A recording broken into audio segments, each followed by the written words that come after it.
Hadis 264. Innallaha ta'ala satuna ta'ala radiya iku gawe rela atau ridho sapa Allah lihadil ummati kanggo ikhlas umat al yusra ing gampang wa kariha yang gedeng sapa Allah kanggo al usra ing. Jadi Allah itu sangat penyayang kepada umat Islam. Saking sayangnya kepada umat Islam, Allah itu bikin urusan-urusan ibadah kita itu menjadi gampang. Nah, apa contohnya? Contohnya orang-orang Bani Israel. Orang-orang Bani Israel itu ketika sholat, itu dia harus menghadap ke as-sohra, batu. Batu yang dibawa oleh Nabi Musa kemana-mana. Nah, karena itu di Palestina, Baitul Maqdis kan ada batuan. Nah, itu yang tempat kiblat mereka menghadap sholat. Jadi dibawa kemana-mana. Nah, kemudian kalau dalam agama Islam, ya tidak. Kita cukup menghadap kepada kiblat. Kalau berada di Mekah ya sudah ada tempatnya tinggal menghadap. Kalau di luar Mekah tidak bisa melihat Ka'bah, ya doni saja, perkiraan saja. Nah, ini gampang bagi umat Islam. Demikian pula ketika kita itu terkena najis. Umat Islam ketika terkena najis cukup dibasuh dengan air. Selama sudah hilang bendanya, maka warna, rasa, dan baunya sudah tidak ada, ya sudah suci lah. Berbeda dengan orang-orang Bani Israel. Ketika dia terkena najis pakaiannya, ya pakaiannya wajib dipotong. Nah, ini. Nah, demikian lagi misalkan ketika kita berbuat dosa.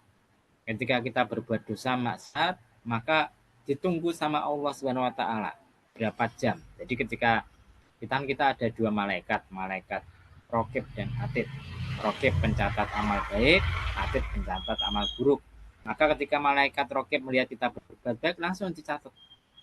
Bahkan ketika baru ingin beramal saja sudah dicatat sama malaikat Raqib. Berbeda ketika kita mau berbuat jelek. Ketika kita mau berbuat jelek, tidak dicatat dulu. Ketika kita laksanakan perbuatan jelek itu, ketika malaikat Atid mau nulis, ditahan sama malaikat Raqib. Tunggu dulu, tunggu 1 jam atau 2 jam. Mudah-mudahan dia itu tidak jadi. Kalau tidak jadi, kalau jadi ngerjakan, mudah-mudahan dia itu menjadi sadar, istighfar, minta ampun pada Allah. Nah itu gampangnya semacam itu. Kita dikasih keringan. Berbeda dengan orang-orang Bani Israel. Ketika mereka berbuat maksiat, ketika pulang ke rumah di depan apa namanya gampangnya kalau tidak ada rumah ya di depan kemahnya itu langsung ada tulisannya di kainnya, kamu berbuat dosa semacam ini ya. Jadi ketahuan dosanya. Jadi umat Islam itu dikasih banyak kemurahan oleh Allah SWT. Karena itu Allah menyukai kita ketika apa namanya berdakwah kepada masyarakat, ketika kita ngajak orang kepada agama Islam, maka berilah kemurahan-kemurahan rukhsah namanya. Jangan pakai azimah terus. Azimah itu ketetapan yang baku.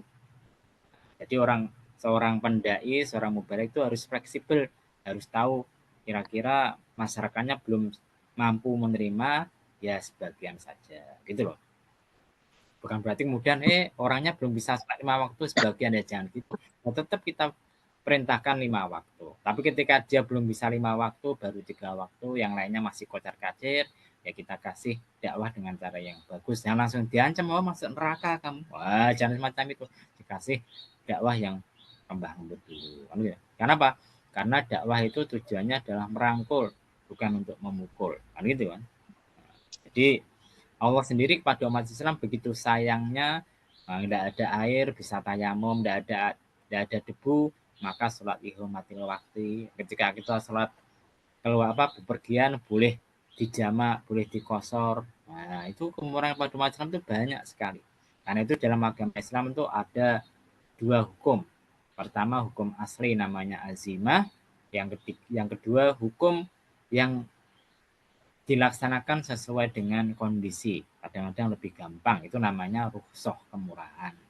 Contohnya ketika kita sholat khauf karena ketakutan, boleh menghadap kemana saja. Nah, atau ketika kita sholat bepergian di atas kendaraan, maka yang wajib pertama kali dia menghadap kiblat itu ketika takbiratul ihram. Ketika takbiratul ihram kita wajib menghadap kiblat dadanya. Setelah itu terserah kendaraannya menghadap kemana-kemana, tidak ada masalah. Ini namanya rukhsah kepada umat Islam. Begitu banyaknya sehingga tidak terhitung.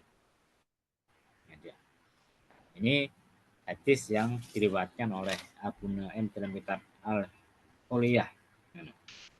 Bukit Imam Asyuyuti, hadisnya adalah hadis yang sahih. Demikian pula Imam Al-Haisami ketika mengatakan hadis ini diriwayatkan oleh Imam At-Tabrani, maka beliau mengatakan hadisnya perawinya adalah perawi hadis sahih. Jadi bisa diamalkan.